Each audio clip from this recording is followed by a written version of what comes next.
Welcome to Overeducated and Underemployed. I'm Feddun. We're here with part 2 of my interview with Cole Taylor, the owner and founder of Classic City Wrestling. And here we go. We're going to dive right back into it. Here's part 2. We'll have to back up a little bit. Cool. I have no shortage of ridiculous ideas. So I've fantasized like how my pro wrestling company would work in my head forever. And I felt like if it was an Athens brand, like you'd really be missing the point if you don't have live music as a part of it. Absolutely. Yeah. And so I'd been viewing that forever. The pandemic happened.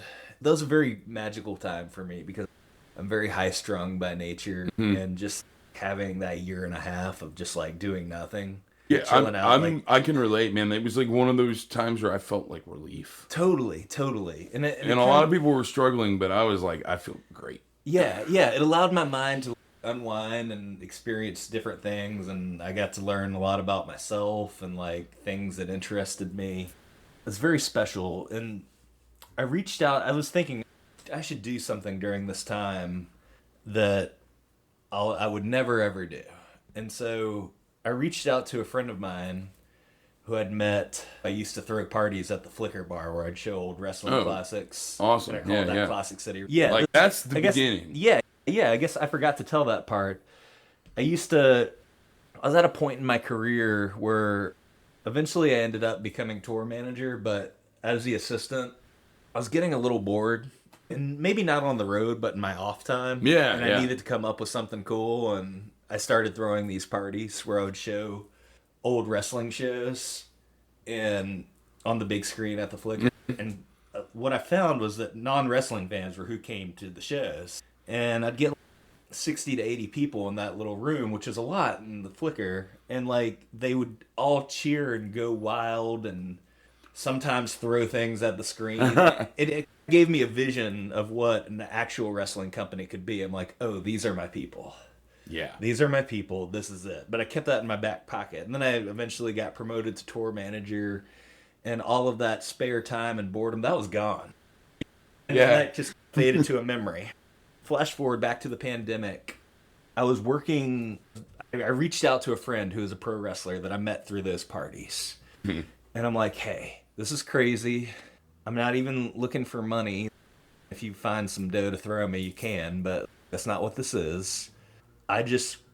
During this time, who knows how long it'll last, I'd love to be involved in pro wrestling. Just like, it's something I've wanted to do my whole life.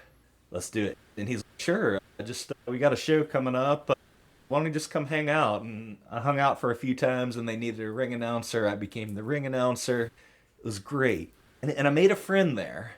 And I talked to him about what I thought an Athens pro wrestling company would look like. And just having fun, not thinking twice about it. Just like bullshitting with your friend during the downtime. And he who's my partner now, he got the vision and had a very similar vision of his own. And it was just like cool. And it was like this, like jokingly, one day, you and me, we're gonna do this. We're gonna do this. And I'm like, shit, man. I'm like, in all seriousness, if you ever really want to do this, just give me a call, man. I'll be in. The pandemic ended. I felt the need to spread my wings and fly. Is there a consensus on the date of the end of the pandemic yet? Oh man, it might still be happening. Like we started the tour. I felt the need to spread my wings and fly and work with other bands and whatnot. So I'd left Truckers, and I was touring with different people. Some tours were phenomenal, and some tours were the opposite of phenomenal. Yeah. And I ended up going through like a really brutal breakup at the time, and so all that was happening, and I got some dirt under my eye, but we're good. All that was happening, and it sucked. Yeah. It was just like a lot happening, and my friend gave me a call. He's like, so, about that? And I'm like, yeah.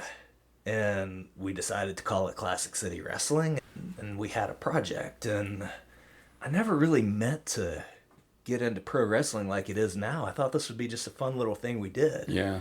Yeah. And I tried to do Classic City Wrestling and the road, and I had the most brutal tour ever. It was a 3.5 month long tour, and it was brutal. I don't want to speak ill of anyone, so that's just where we'll leave it. But and everybody has good tours and bad tours. Yeah, too. yeah. So that wouldn't even necessarily speak about the people necessarily. But I just needed a little time off. Around the same time, I got offered a desk job, and that didn't last forever either. I learned very quickly I'm not a desk job.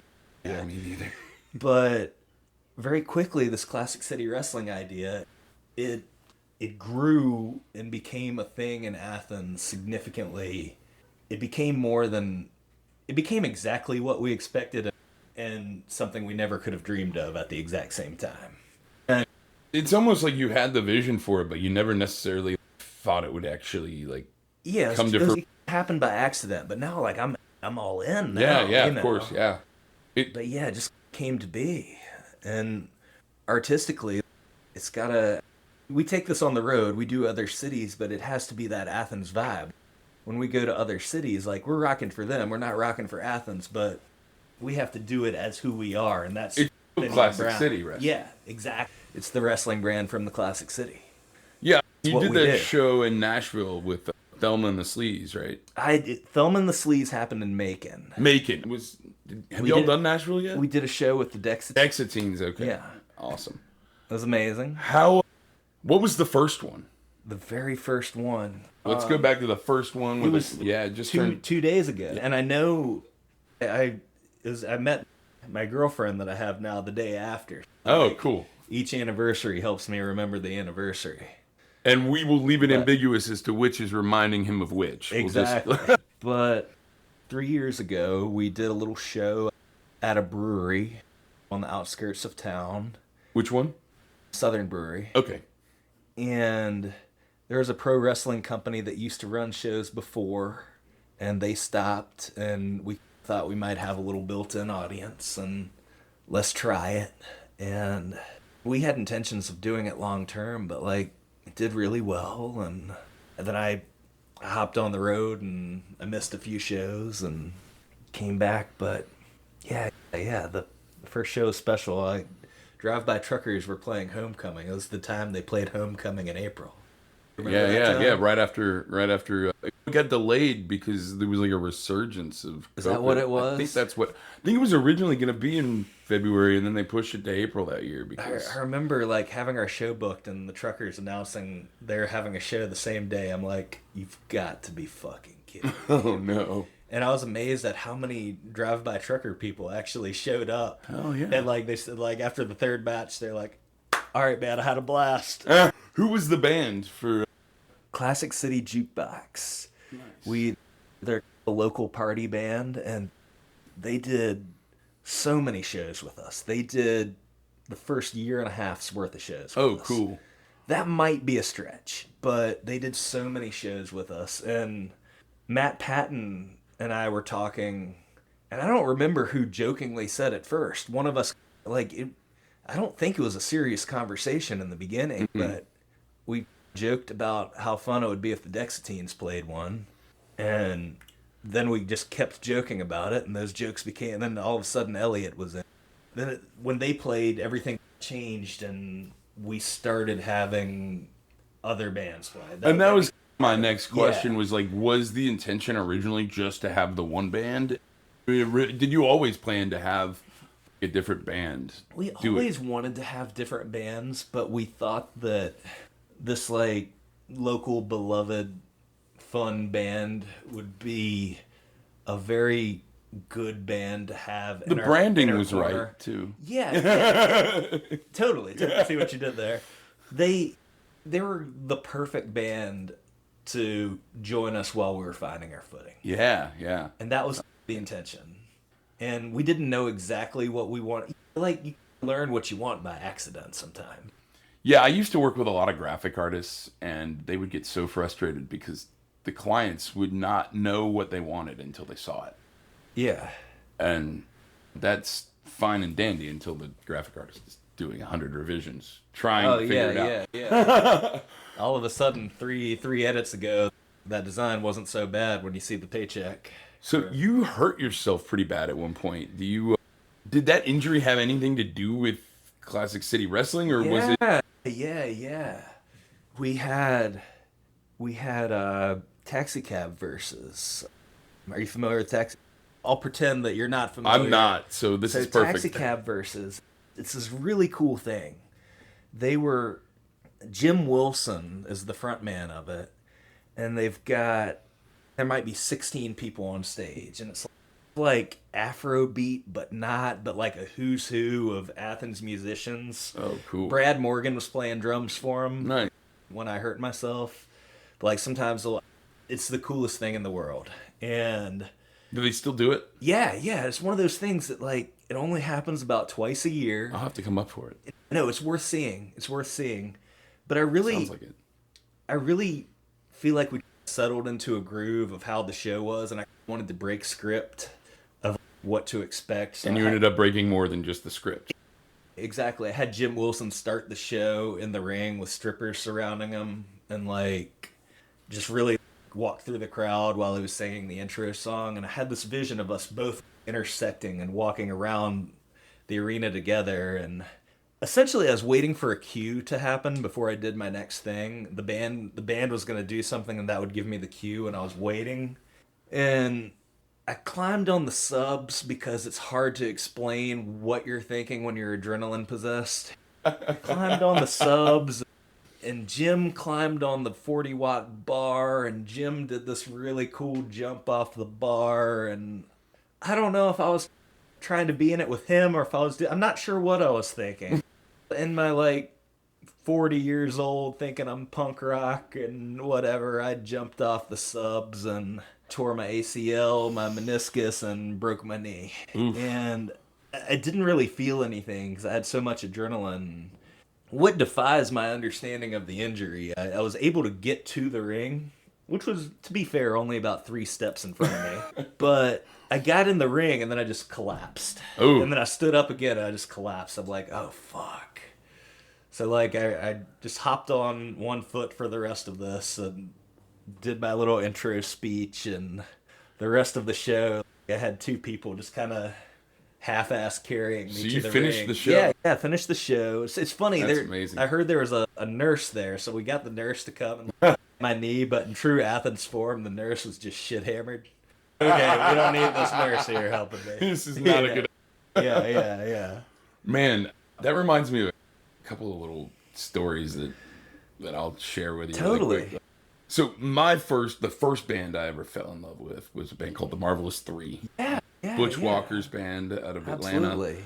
And honestly, man, like the fan base, being as fanatic as they were, was part of what attracted me People to it. love Butch Walker. But I went and saw him play in Dothan, Alabama. I believe Starship played that day as well. Okay, that's And, cool. There was somebody else. But during the first song, he jumps off the monitor and he tears his Achilles tendon. Shit.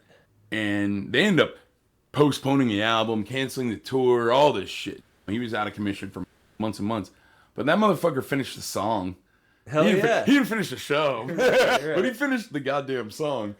And then there was this other thing this made me think of was when I was like 13 or 14, and I'm a tall guy, and I've always been pretty tall. I don't remember you any other way. And so even at like 13 and 14, like, people thought I was like an adult anyway. Seeing the Mighty Boss Tones in my hometown, and people were stage diving. So I thought that would be fun. I've never seen a crowd part as quickly as that day. And thank God that I wasn't an adult, because I still had rubber bones. Because that was So at least there was like, I had the idea that somebody was going to catch me. Totally. But so, how did that affect your ability to run Classic City Wrestling for the next while you recovered from that? Man. Was it a huge impact, or were you able to navigate around it? I don't know. Everything started piling up for sure. Just trying to figure out like how to make ends meet, and I'm stuck on a sofa. There's certain, as I held my leg up, people listening can see me do that. In a way, in the strangest way. Don't get me wrong. If I could do it all over again, I wouldn't have jumped off the subs. But Really? oh my god. But in a strange way, it was really helpful because it's like the pandemic. It allowed me to, despite those things that I just prefaced with, it allowed me to slow down and allowed me to see things a little more clearly. I started painting rocks at the time, and like it opened up a, and I started painting rocks and reading comic books at the time, and it really opened up a whole new creative way of looking at the world. And I think for all of the hindrances, I think it gave me something in return. So I think that it helped. And don't get me wrong, like there was a period of time where I did the show from a throne that I stuck on the stage. The throne being a chair that a union guy in New York City stole from the Terminal 5 and gave to me. I've been to that venue.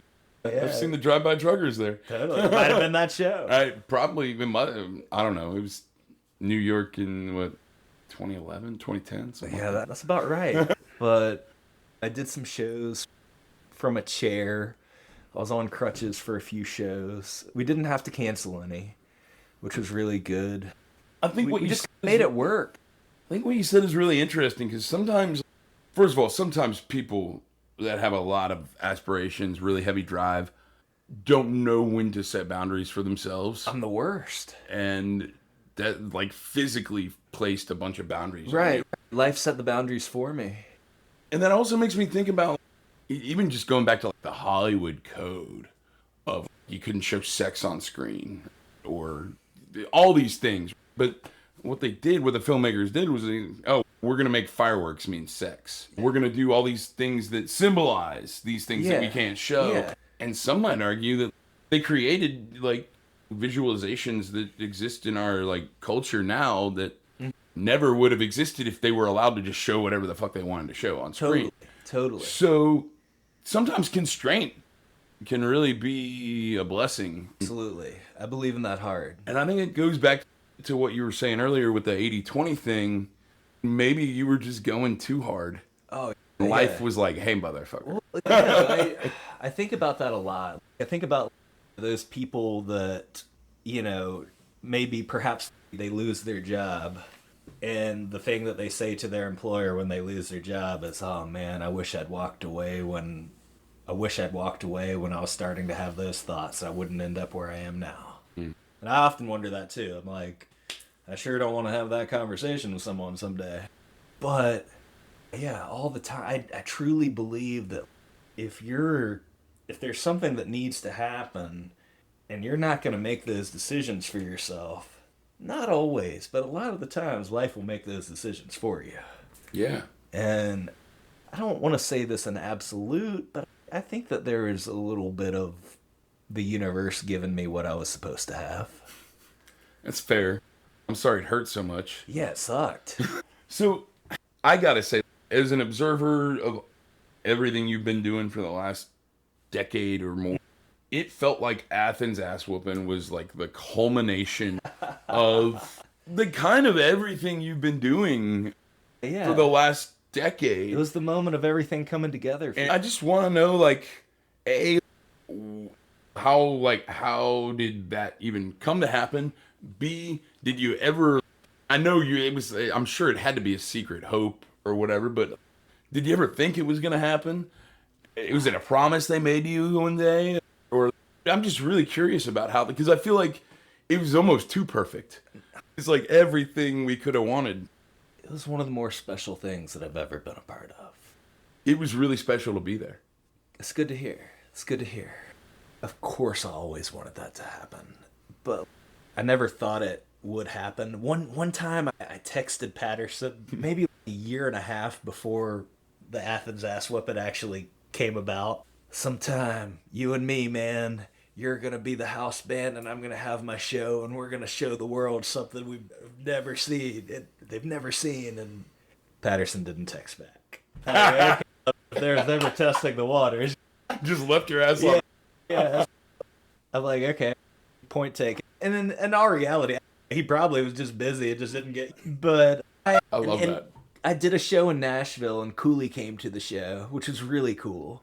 And That was the one you did with Dead Confederate? That was Dexatines. Dexatines. Sorry, I'm Dead Confederate was the other. That was Okay.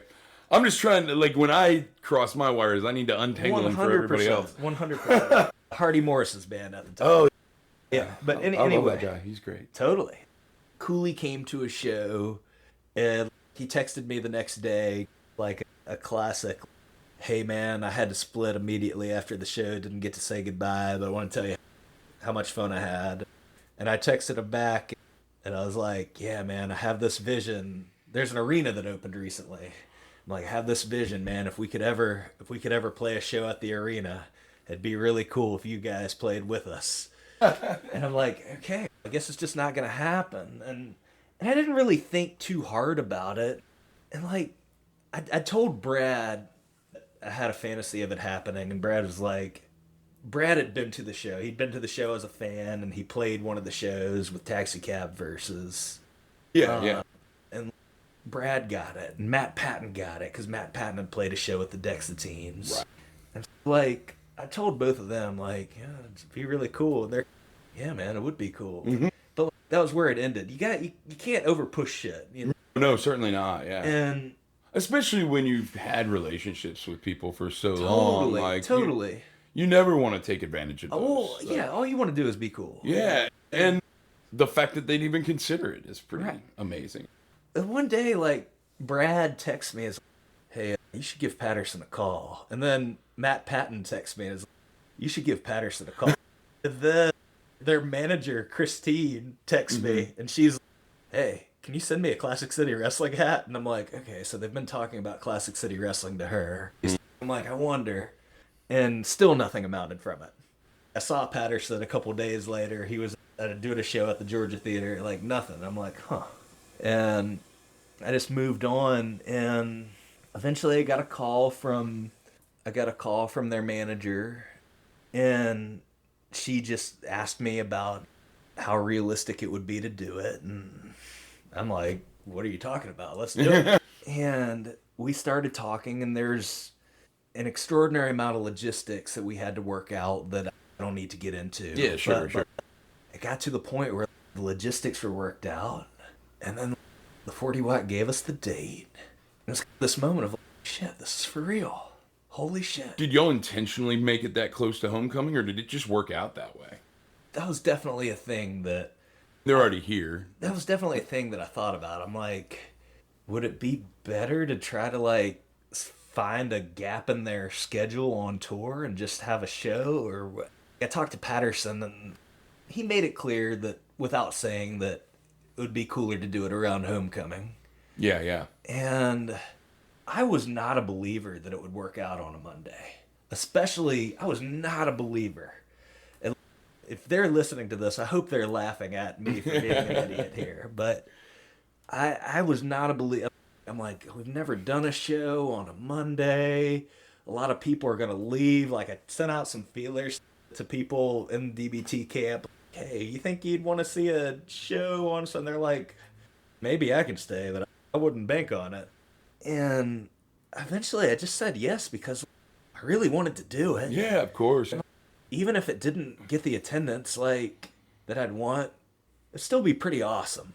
And by the way, like, how quickly did tickets sell out for sold out in 2.5 hours to the minute. Yeah, we knew. And then I was worried. I'm like, shit, it's gonna be nothing but DBT fans. Did our fans get tickets? Is the show gonna translate? And I felt like both fan bases showed up. I love that you bring that up, because I sat in front of a guy who was a little annoyed that he couldn't get front row seats. Mm-hmm. And he was like, man, is it just going to be all Truckers fans? Are they here for the wrestling? I don't know. Yeah. And this was like probably about halfway through the night we were having this conversation. He was like, but y'all are fucking awesome. Hell yeah.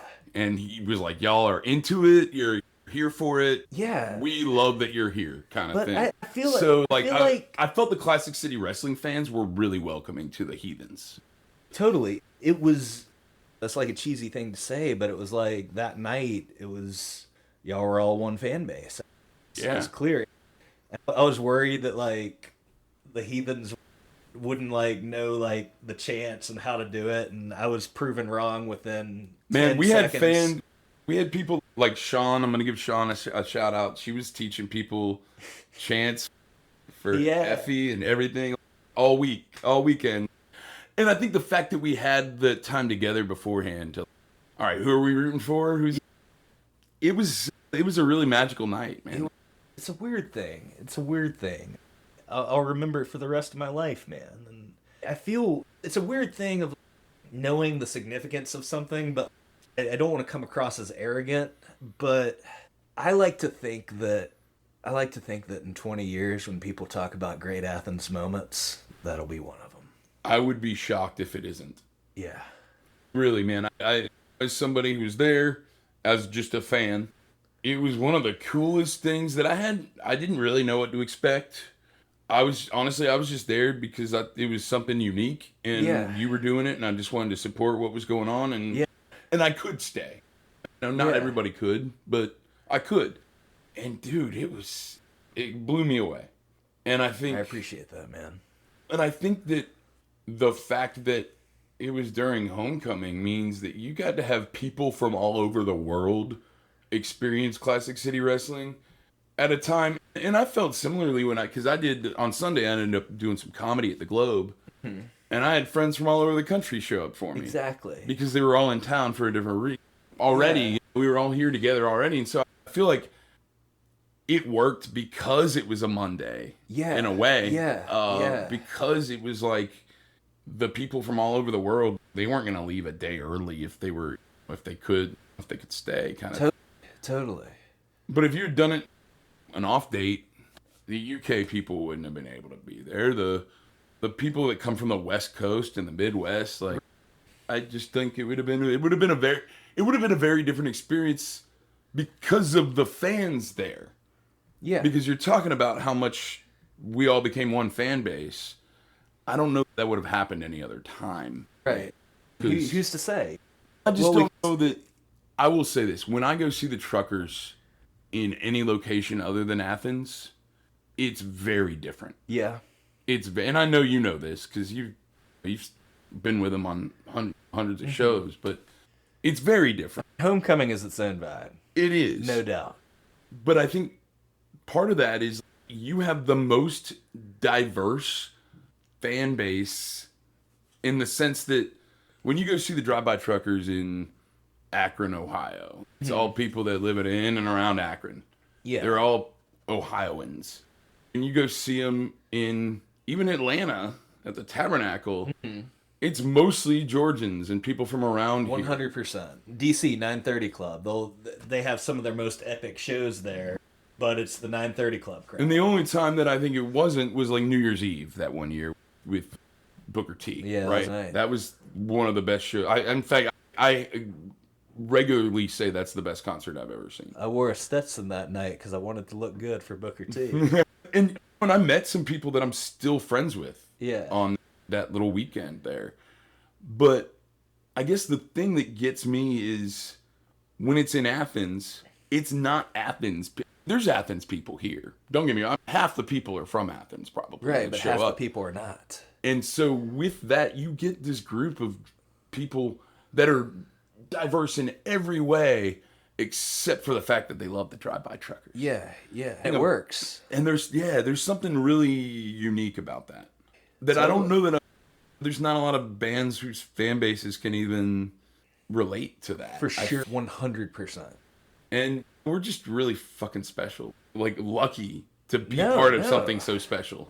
I think even about that often. Fans, like, I'm reminded, like, when Patterson talks about in The Secret to a Happy Ending, he talks about when he took home Led Zeppelin for the first time because the artwork looked cool. Yeah. And it's not because he heard it on the radio, but he took it home and it was fucking Led Zeppelin. Yeah. And he just lucked out and got into one of the greatest fucking bands ever. And that's how I feel. I got into Led Zeppelin before anybody knew who the fuck they were, or like somebody that important. Yeah. And I think in 20 years, people will be talking about the Truckers like that. And I think moments like Athens Ass-Whooping are part of what symbolizes how much they care about their fans, how much they care about the people that they've worked with over the years, and also just how much they like having fun at what they do and just enjoy it. Because that's not something you do unless you're just like, unless you want to have fun. Totally. Bands aren't up there playing Classic City Wrestling with the attitude like they're in a swimming competition. It's a very But like bands do get up there. Bands are usually very pumped to be a part of it. oh, absolutely no, Yeah, and like but it's very much a thing. Like a lot of times bands feel like it's, I don't want to say a milestone, but like one of those like special shows for them. and And I think the Truckers approach it as a special show. I think rightfully, Yeah, I think just because one thing might be more popular than the other doesn't mean that both aren't really special.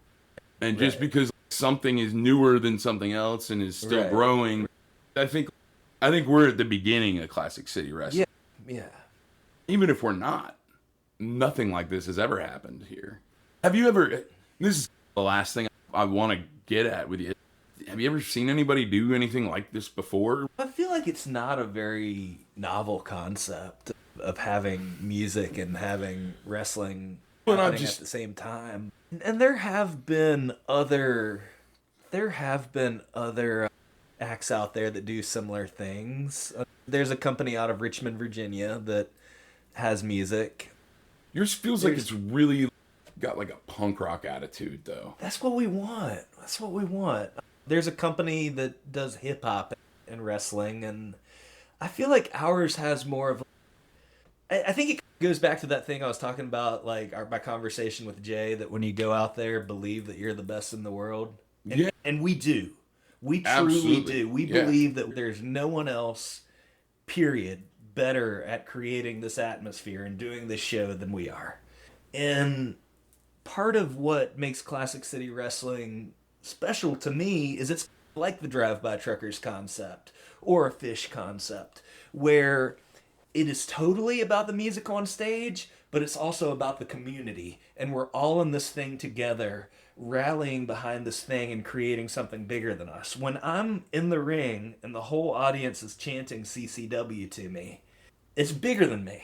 It's bigger than them. It's something that is happening in that moment that we're all in together, that we're creating, that nobody can take from us.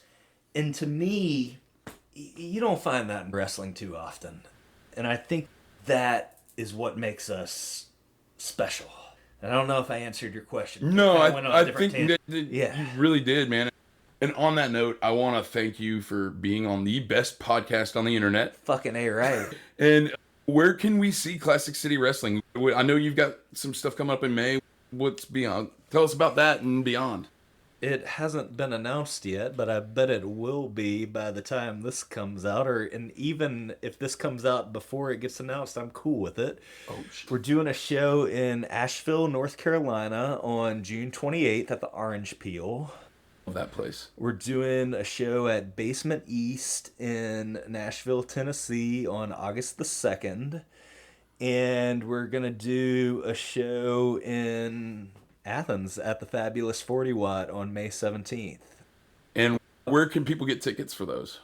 They can get tickets at the website of each venue. I'm meeting with a web designer next week to help me get this going, and pretty soon I'll be at ClassicCityWrestling.com, baby. Cool. And what socials are y'all on so people can follow you on? You can follow us on Facebook. Instagram is where we're the most active. Classic City Wrestling 706. That's the Athens area code. All right. And I'll make sure to put all this information in the info for this episode as well. And if you send a message to Instagram, it goes to me. I'm who reads it, so I'll get back to you. All right. Well, thanks a lot for being here, Thank Cole. you, Is there man. anything else that you want to is there anything else you feel like everybody needs to know?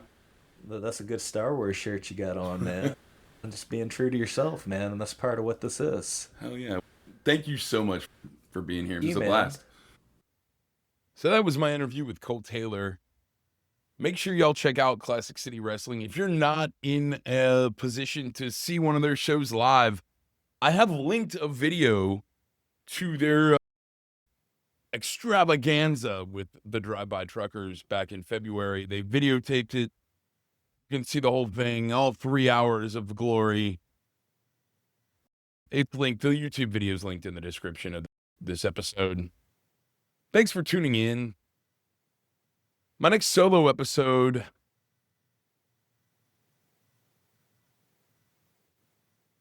I'm going to be talking about music-based video games. Make sure you tune in for that. Everything from Dance Dance Revolution to Rock Band and Guitar Hero to even Tetris Effect Connected. So check it out. And then next week on the episode, I have an interview with Levi Crumley, who is a pillar of the Athens, Georgia comedy scene. I traveled up to Athens and did several interviews out of the worst hotel room I have ever stayed in. So I really appreciate all these people coming to my dive hotel and doing these interviews while I was up there. Make sure you check out Classic City Wrestling. Make sure you check out Nicholas Malice and the Borealist and Classic City Wrestling at the 40 Watt on the 17th of May. And then on June 28th, Rhinestone Pickup Truck will be the musical guest at the Orange Peel in Asheville, North Carolina. Don't miss it, y'all. It was one of the most fun nights I've ever had. Thanks again to Cole for sitting down with me. He was a pleasure to hang out with. And thanks again to y'all for listening. If you want me to answer one of your questions, send me an email at feddunxr@gmail.com. That's feddunxr@gmail.com. Check out my website, feddun.net. Thanks to Lee Baines for inspiring the title of this podcast. In the next few weeks, I've got Sloan Simpson from the Sloan Brothers, Jay Gonzalez from the Drive-By Truckers, and next week we've got Levi Crumley, so make sure you hit that subscribe button. Thanks again for tuning in. This has been Overeducated and Underemployed.